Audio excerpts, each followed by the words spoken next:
오늘은 요한복음 이 5장의 말씀, 후반의 말씀을 전할 텐데요. 이 말씀은 특별하게 예수님께서 직접 자신의 정체성을 드러낸 내용입니다. 나는 누구며 내가 어떻게 왔으며 또 나를 증거하는 분이 누구누구다. 분명하게 자신이 누군가를 보여주는 내용입니다. 이 내용은 예수님께서 왜 말씀하시게 되었냐면, 예수님께서 예루살렘에 올라가시다가 베데스다 연못을 지나가다가 38년 된 병자가 그가 누가 나를 고쳐주지, 나를 누구가 이 베데스다 연못에 넣어주는 사람이 없어서 내가 지금 병을 받을 수 있는 기회가 없습니다. 주님께 말씀했을 때 주님께서 그를 불쌍히 여기셔서 38년 된 이 병자를 고쳐주셨습니다. 그리고 다시는 죄를 짓지 말라고 했습니다. 그리고 그 사람이 성전에서 나를 고쳐준 분이 바로 예수 그리스도다, 그렇게 말합니다. 그런데 이 말을 들은 유대인들이나 이 말을 들은 바리새인들, 제사장들이 무슨 생각을 하냐면, 고침을 받았구나, 그분이 누군가, 거기에 관심 있는 게 아니라 안식일 날 누가 치료했냐, 그거죠. 안식일을 누가 범했느냐에 대해서 그들은 생각하는 것이 예수님이 율법을 어겼다고 생각한 겁니다. 거기에다 앞서 예수님께서 나는 하나님과 동등된 분임을 증거하십니다. 우리 아버지, 내 아버지는 하나님이시라고 증거합니다. 그건 무엇을 의미하냐면요, 자신의 신성을 드러냈지만 사람들은 하나님을 모독한 것으로 생각한 거죠. 그래서 예수님을 죽이고자 결심하는 겁니다. 미운 감정을 갖게 되는 거죠. 참 아이러니하지 않습니까? 하나님을 믿는 유대인들이, 하나님을 택함받은 유대인들이, 그곳에서도 하나님의 율법을 연구하는 바리새인들이, 또 이 성전에서 제사장들이 오히려 메시아이신 예수 그리스도를 거부했다는 겁니다. 오늘날도 마찬가지입니다. 세상 사람들로부터 하나님이 짓밟힘을 당하는 게 아니라 믿는 사람으로부터 하나님을 모욕당하게 되고요. 믿는 사람이 오히려 하나님의 영광을 가리는 일이 얼마나 많은지 모릅니다. 왜 그러냐면 분별력이 없기 때문에 그렇습니다. 오늘 이 말씀은 주님께서 친히 자신이 어떤 존재인가를 드러냈습니다. 오늘 이 말씀을 통해서 예수님은 누구신가 우리가 분명히 깨달을 수 있는 저와 여러분 될 수 있기를 주님의 이름으로 축복합니다. 오늘 본문이 길어서 내가 간략하게 설명을 드리면 19절부터 23절의 내용은 내가 누구냐면 바로 하나님으로부터 온 하나님이라 그 말이죠. 뭐라고 말씀하시냐면 19절에 그러므로 예수께서 그들에게 이르시되 내가 진실로 진실로 너희에게 이르노니 아들이 아버지께서 하시는 일을 보지 않고는 아무것도 스스로 할 수 없나니 아버지께서 행하시는 그것을 아들도 그와 같이 행하느니라. 바로 하나님과 자신이 동등하다 그 말이죠. 하나님이 하시는 일을 내가 하는 것이고 내가 하는 일은 내가 스스로 하는 것이 아니라 하나님이 일을 행하시는 거다 그 말이죠. 그러니까 하나님이라 그 말입니다. 사람들이 볼 때 도저히 이해할 수 없었을 겁니다. 왜냐하면 눈에 보이는 것은 육신을 입은 인간으로 보았기 때문에 그렇습니다. 그들은 메시아를 기다렸지만 그들은 나름대로 자신들이 생각하는 메시아를 기다린 것이지 직접 하나님이 보여주신 메시아, 우리를 구원하기 위해 이 땅에 오신 예수 그리스도를 메시아로 받아들이지 않은 겁니다. 지금까지도요. 그래서 이스라엘은 전쟁이 끊임없습니다. 그러나 언젠가는요, 그들이 예수 그리스도 메시아를 그들의 진정한 메시아로 받아들일 날이 올 것입니다. 그들은 신약을 보지 않습니다. 그들은 구약에 매여 있는 것입니다. 20절에요. 아버지께서 아들을 사랑하사 자기가 행하시는 것을 다 아들에게 보이시고 또 그보다 더 큰 일을 보이사 너희로 놀랍게 여기게 하시느니라. 예수님께서는 하나님을 보신 분이시고 또 하나님께서 친히 그분을 통해서 말씀하십니다. 세상에 그 누구도 하나님을 본 분은 없습니다. 본 사람은 없습니다. 눈으로 볼 수 있는 분이 아니기 때문에 그렇습니다. 그런데 하나님이신 예수님은 하나님을 보셨습니다. 그리고 그분은 하나님이십니다. 그리고 그분은 하시는 일이 하나님의 뜻을 이루는 것입니다. 21절에요.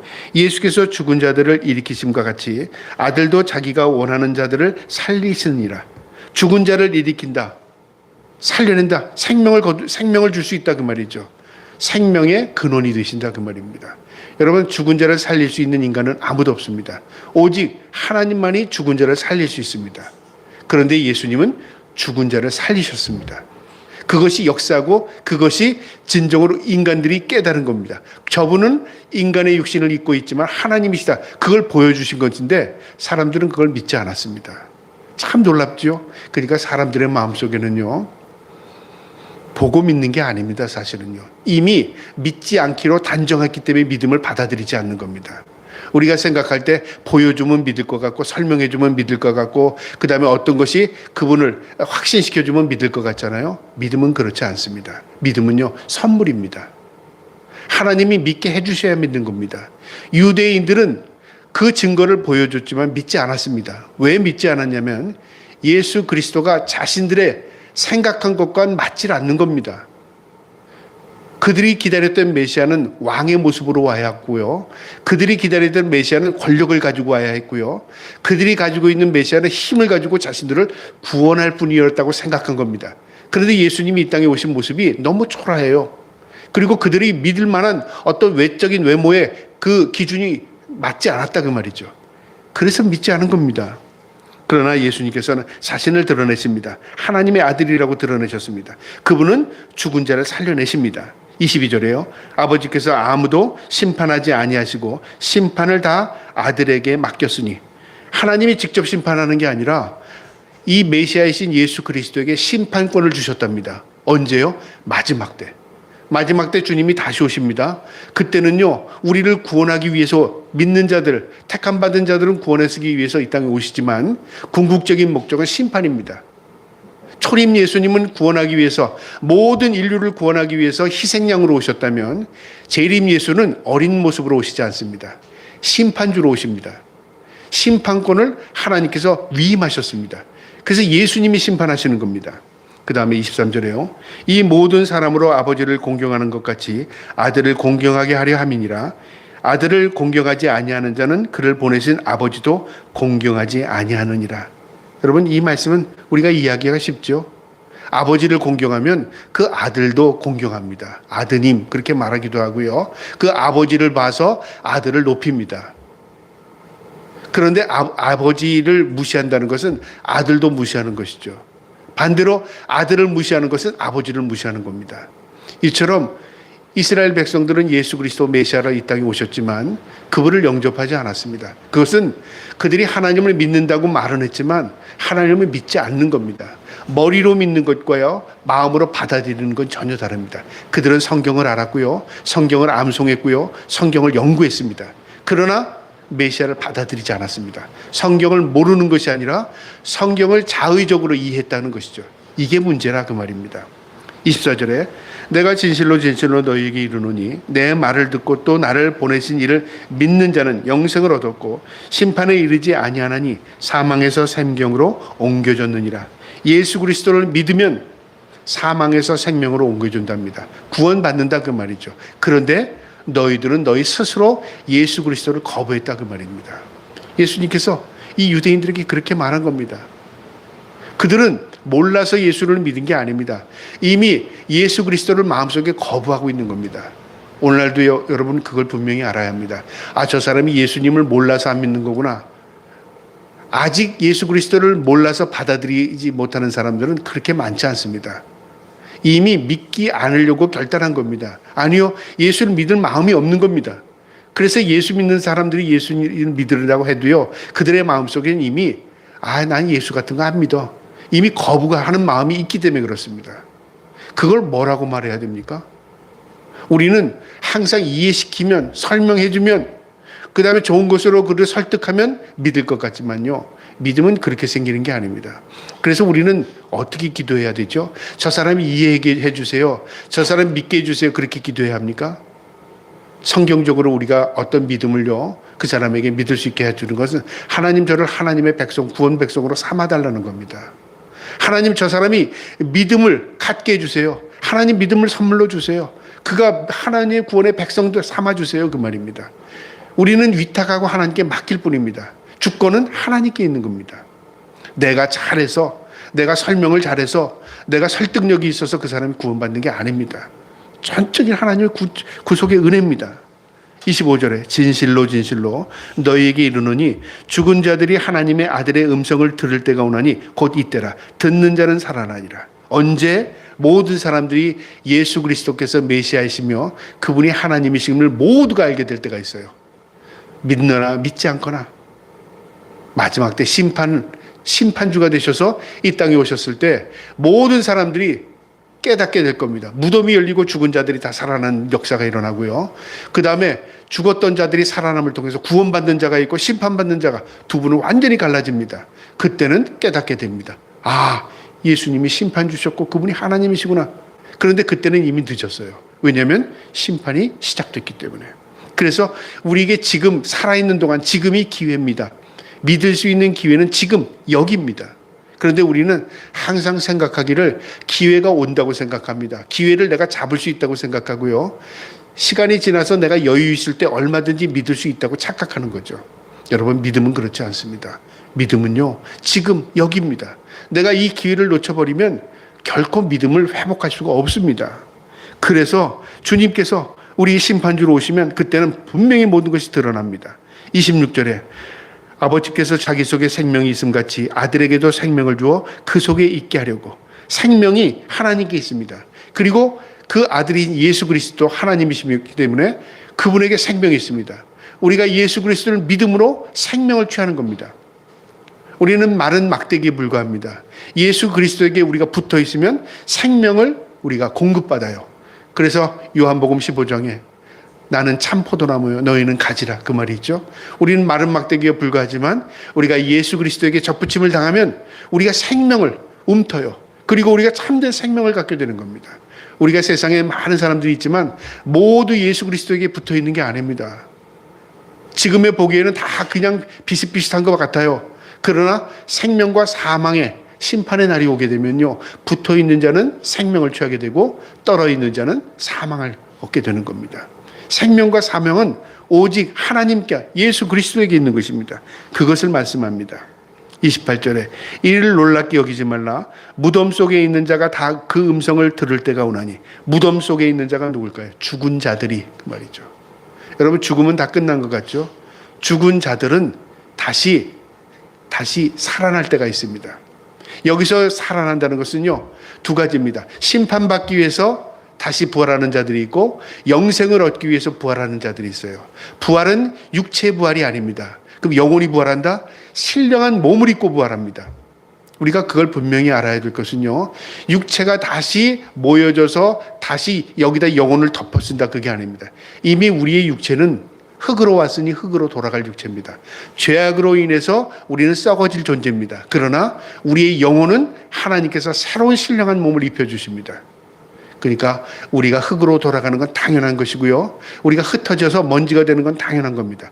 그러나 우리의 영혼은 하나님께서 그 영혼에 영원히 죽지 않는 신령한 몸을 입혀주셔요. 그래서 예수님께서 부활의 모습을 보여주셨지 않습니까? 그 모습입니다. 29절에요. 선한 일을 행하는 자는 생명의 부활로, 악한 일을 행하는 자는 심판의 부활로 나오리라. 생명과 사망이 어디에 있냐면요, 기준이 선과 악에 있습니다. 여기서 선한 일, 악한 일은 무엇이 기준이냐? 말씀이 기준입니다. 우리는 선한 것을 항상 내 기준으로 생각하죠. 우리 편이 하는 것은 선하고요, 나의 미워하는 적이 행하는 것은 악이라고 생각합니다. 그래서 세상에 전쟁이 끊임없이 일어나는 겁니다. 왜냐하면 우리는 선하다고 생각하는 거죠. 그런데 인간에게는 선이 없습니다. 하나님의 말씀만이 선입니다. 그럼 우리가 어떻게 선하게 살 수 있죠? 하나님의 말씀이 우리 안에 들어와서요, 우리가 변화되고 하나님의 뜻 안에서 살아야, 우리가 진정한 말씀으로 살아야 우리가 선한 삶을 살 수 있는 것입니다. 그러면 어떻게 되죠? 내가 죽어야 합니다. 내가 어떻게 죽을 수 있죠? 내 자아를 예수 그리스도의 삶으로 전환시키는 겁니다. 그러니까 내 삶의 주인이 하나님으로 바뀌는 거죠. 그러면 내 삶을 주장하시는 분이 내 삶을 선한 길로 이끌어 가십니다. 그때 우리는 어떻게 선이 무엇인가를 깨닫게 되는 겁니다. 여러분, 우리의 머리로 있지 않아요. 우리가 선을 어떤 내 기준으로 이건 선이고 이것은 악이고 구별하지 못합니다. 선은 하나님의 말씀입니다. 하나님의 뜻입니다. 하나님은 선하십니다. 그 뜻 안에 우리가 살아갈 때 우리가 선이 무엇인 걸 깨닫게 되는 것입니다. 그래서 선한 일을 행하는 자는 생명의 부활로, 악을 행하는 자는 심판의 부활로 나오리라. 부활은 다 똑같은 것 같은데, 영원히 죽기 위해서 부활하는 사람이 있고 영원히 살기 위해서 부활하는 사람이 있어요. 여러분, 우리가 영원한 생명을 얻는 것은 너무 감격스럽지만 반대 입장에서 영원히 고통당하기 위해서 다시 살아난다는 사람이 있다는 걸 어떻게 생각합니까?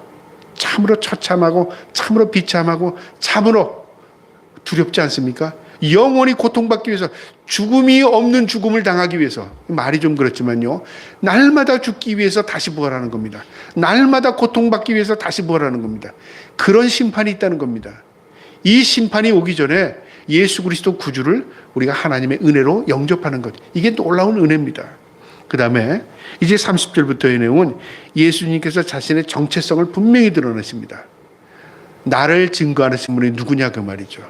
여러분, 우리가 어떤 증거에 대해서 증거를 확증합니다. 아, 저 사람은 저 증거가 있기 때문에 확증이 돼.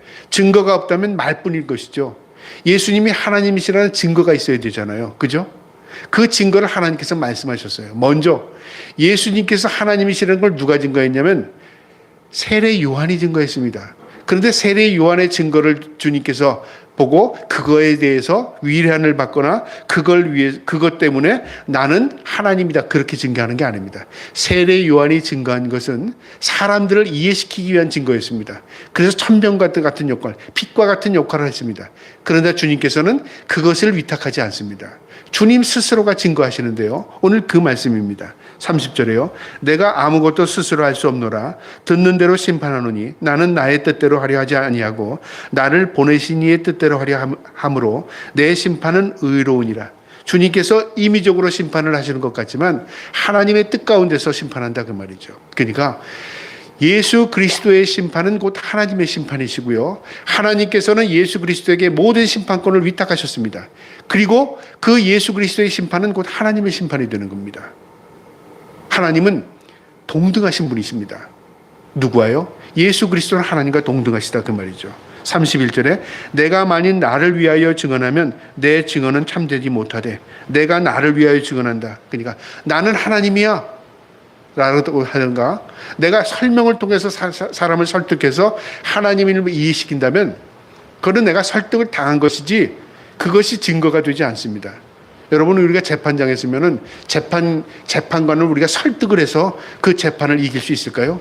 검사를 설득을 해서 그거를 증거로 확증할 수 있을까요? 아닙니다. 자료입니다, 자료.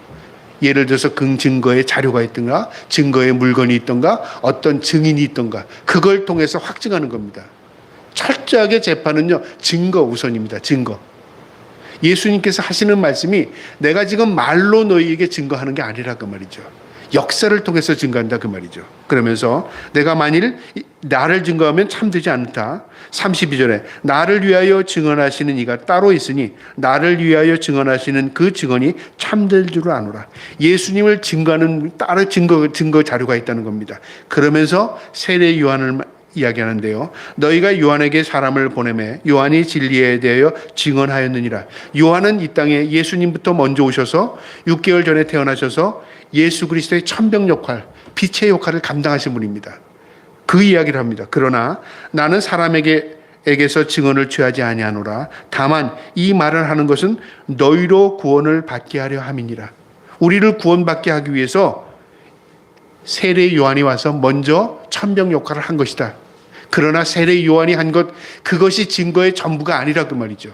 이제 예수님께서 친히 증거하십니다. 35절에요.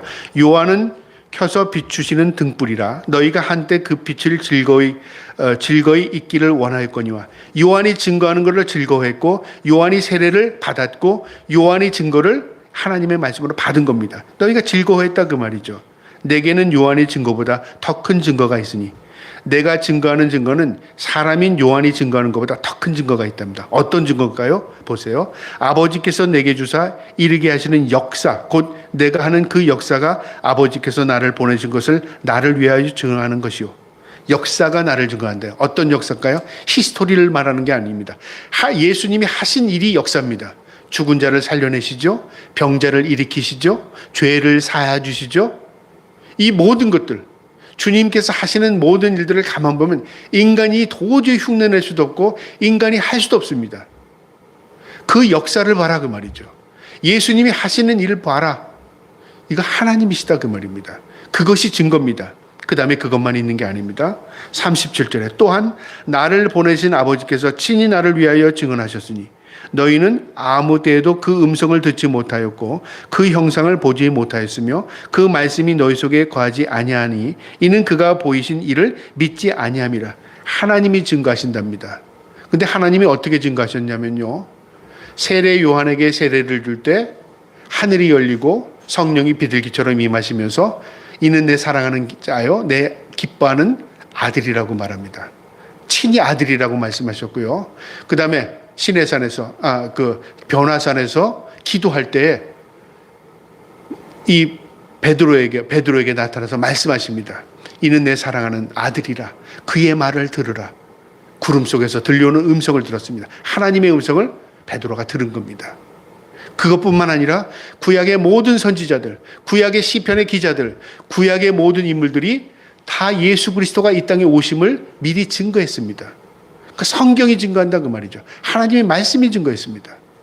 이것을 지금 이야기합니다. 그러면 누가 증거자죠? 하나님이 증거하셨죠.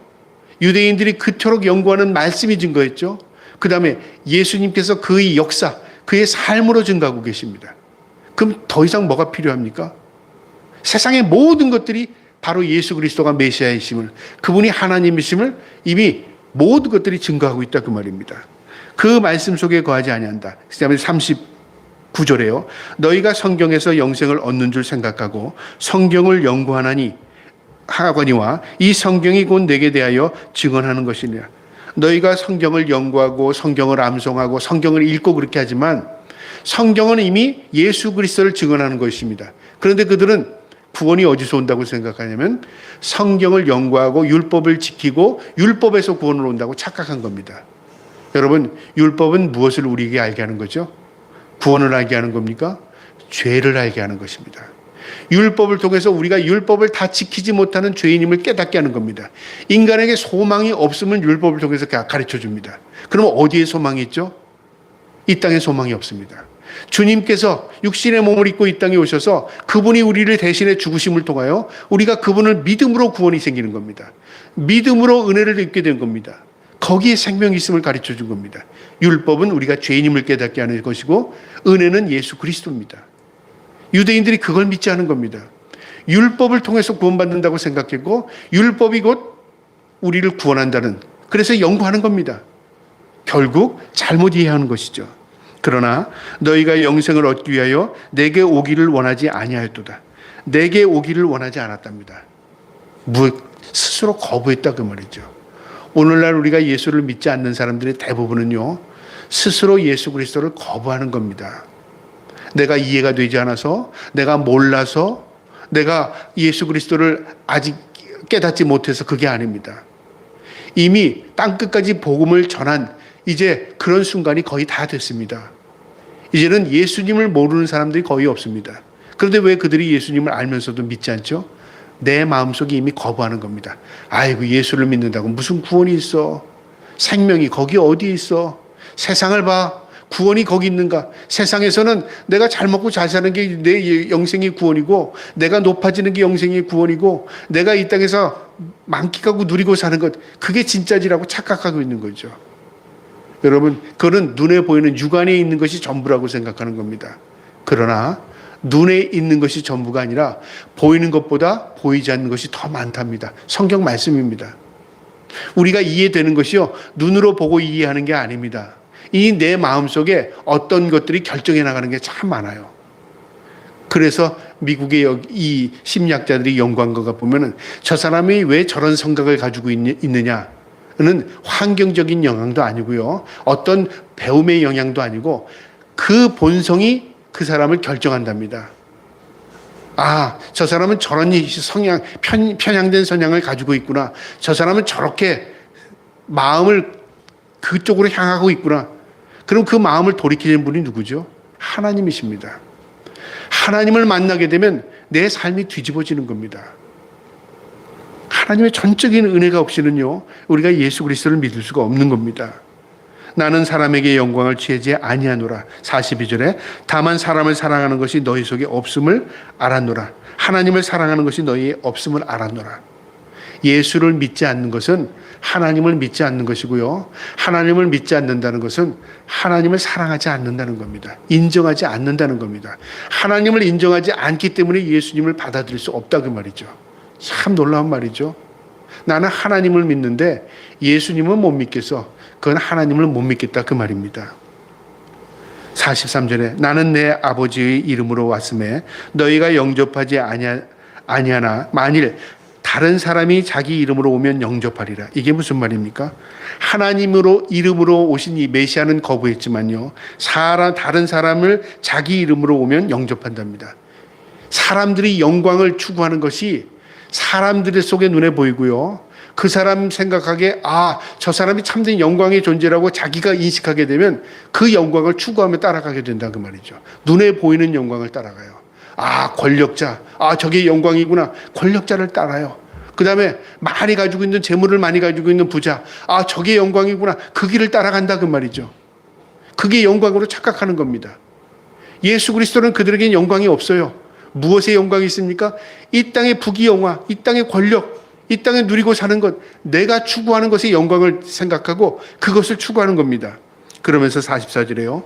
너희가 서로 영광을 취하고, 서로 영광을 취한다는 게 뭐죠? 서로 인정하는 게 있어요. 무엇을 인정합니까? 서로 세상 것을 인정해요. 화려한 것을 인정해요. 권력을 인정해요. 부귀영화를 인정해요. 그러니까 어떻게 하면 서로 그걸 영광이라고 생각합니다. 영광을 임했네요. 아이고 축하합니다. 성공했네요. 하나님의 영광과는 전혀 관계가 없어요. 목회자들이 때로는요, 잘못된 영광을 추구해요. 모든 사람들이 인정하고 모든 사람들이 할렐루야 아멘 하면 그게 영광으로 착각해요. 교회를 크게 지면 하나님이 기뻐한다고 영광을 착각해요. 많은 사람들이 따르면 내가 하나님의 일을 잘한다고 착각해요. 보세요. 그게 영광인가? 서로 영광을 취하고 유일하신 하나님께로부터 오는 영광을 구하지 아니하니, 유일하게 하나님께로부터는 영광을 구하지 않는다. 어찌 나를 믿을 수 있느냐? 하나님의 영광과 우리가 추구하는 영광이 전혀 다릅니다. 하나님의 영광은 뭐죠? 섬김입니다. 하나님의 영광은 낮아지는 겁니다. 하나님의 영광은 예수 그리스도 안에 있습니다. 그래서 그 하나님의 영광을 깨달으려면요, 예수님의 공생애를 이해하지 않고는 도저히 깨닫지를 못합니다. 하나님은 영광을 취하지 않았습니다. 그런데 그게 영광이었어요. 누구에게요? 하나님께 영광이 된 겁니다. 여러분 분명히 아셔야 합니다. 우리가 세상적인 영광을 따라가면 하나님 계시지 않습니다. 하나님께 영광이 되는 것은요, 예수님이 가신 길을 보면 영광이 어디에 있는 것을 알게 돼요. 주님께서 넓은 길로 가라고 하셨습니까? 좁은 길로 가라고 하셨습니까? 좁은 길은 사람들이 많이 가지 않는답니다. 거기는 다 누추해 보이고 별 볼 일 없어 보여요. 사람들은 다 넓은 길로 갑니다. 많은 사람들이 가는 길을 갑니다. 거기에 영광이 있는 것 같아요. 왜냐하면 많은 사람들이 그것을 추구하며 가니까. 그런데 사망의 길은 넓답니다. 생명의 길은 좁답니다. 신비하죠? 우리가 생각하는 건 완전히 다르고 거꾸로다 그 말이죠. 성경이 우리에게 그걸 보여주지만 우리는 믿고 싶은 대로 믿는 겁니다. 무엇을 믿고 있죠? 내가 영광을 만들어내고 그 영광을 성경을 통해서 찾아내는 겁니다. 그리고 그 영광이 맞지 않으면 그건 덮어버려요. 그리고 영광이 무엇인가를 내가 발견하게 되면 그것이 영광이 있다고 생각합니다. 기도할 때도 아브라함을 부유케 하신 아버지 하나님, 이삭을 야곱을 요셉을 부유케 하신 하나님, 그들이 다 잘 먹고 잘 살았다 그 말이죠. 그러니까 그게 영광으로 착각합니다. 그러니까 기도도 아브라함, 이삭, 야곱이 부유하게 하신 하나님, 이렇게 기도할 수 있다는 거죠. 아브라함이 부유하게만 살았습니까? 아브라함은요, 자신 생명을 하나님께 드렸습니다. 이삭을 번제물로 바쳤습니다. 철저하게 희생과 하나님의 말씀에 순종했습니다. 그게 영광인데, 요셉은 어땠습니까?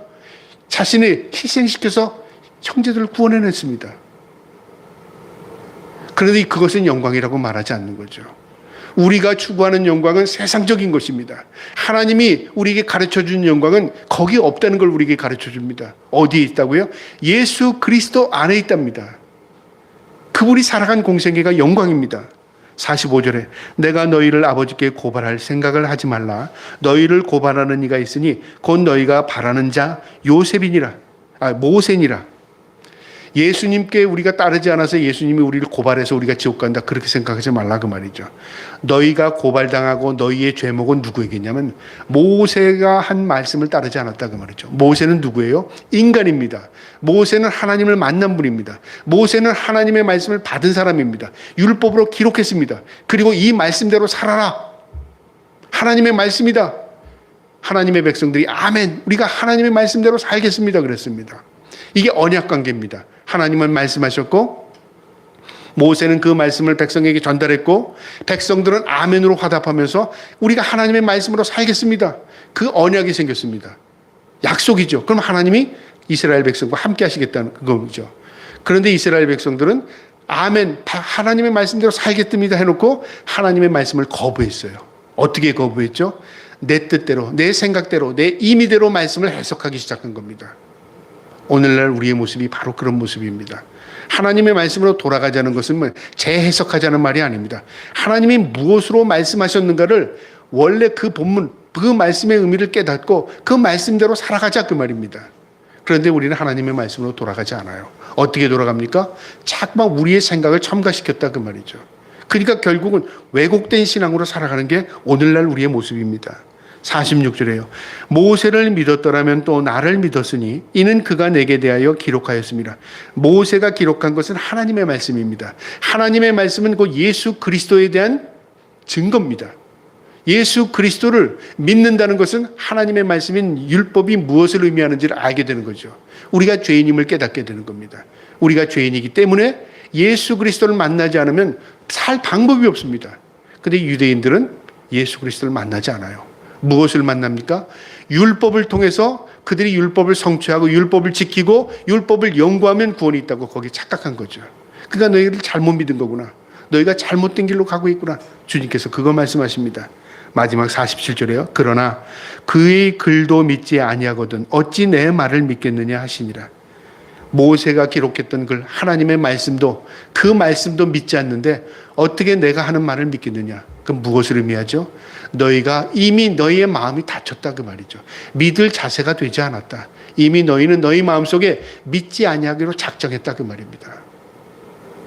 오늘날 우리가 이 말씀을 마음에 새겨야 될 것은요, 오늘 주님께서 직접 주님께서 스스로 정체성을 드러냅니다. 오늘 이 말씀에서 우리에게 주는 교훈이 있는데요. 예수님은 하나님이시며 우리를 구원하기 위해 이 땅에 오신 분입니다.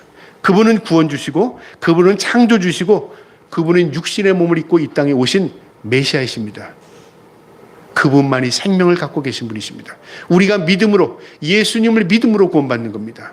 그 다음에 오늘 이 말씀에 주시는 교훈은요, 예수님은 심판주로 세상을 심판하러 이 땅에 오신다는 겁니다. 심판 주십니다. 하나님께서 예수님께 심판의 권위를 위탁하셨습니다. 그분은 마지막 때 심판하실 때 무덤이 열리고 모든 사람들이 다 살아난답니다. 부활한답니다.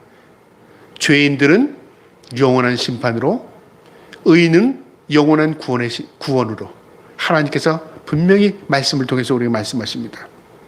마지막으로 오늘 이 말씀해 주는 교훈은요, 구원은 오직 예수 그리스도의 믿음으로 영생에 이루는 것입니다. 오직 구원은 예수 그리스도입니다. 다른 방법이 없습니다. 우리가 아무리 선을 행하고요, 우리가 아무리 노력하고요, 도를 닦고요, 성경을 암송하고 우리의 노력과 우리의 무엇으로도 구원받을 수 있는 것은 아무것도 없습니다. 구원은 오직 예수 그리스도입니다. 그게 은혜입니다. 그 은혜를 어떻게 덧입죠? 믿는 겁니다. 예수님이 나를 구원하셨구나 믿는 겁니다. 이 믿음이라는 것이 신비인 게 어떤 사람에게는 쉽게 믿어집니다. 맞아, 예수 그리스도가 나의 구원주야 믿어지는 사람이 있고요, 어떤 사람은 아무리 머리를 써도 믿어지지 않는 겁니다. 이걸 어떻게 이해가 되죠? 그게 구원의 은혜입니다. 저와 여러분은 이미 구원의 은혜를 입은 사람입니다. 예수를 믿는 사람입니다. 이 은혜를 날마다 고백하면서 예수 그리스도가 누구인가 분명히 깨닫고 그분이 하나님이시며 그분이 구원 주시며 그분이 창조 주시며 그분에게 생명의 있음을 깨닫고 늘 하나님의 은혜를 고백하며 살기를 주님의 이름으로 축복합니다. 아멘.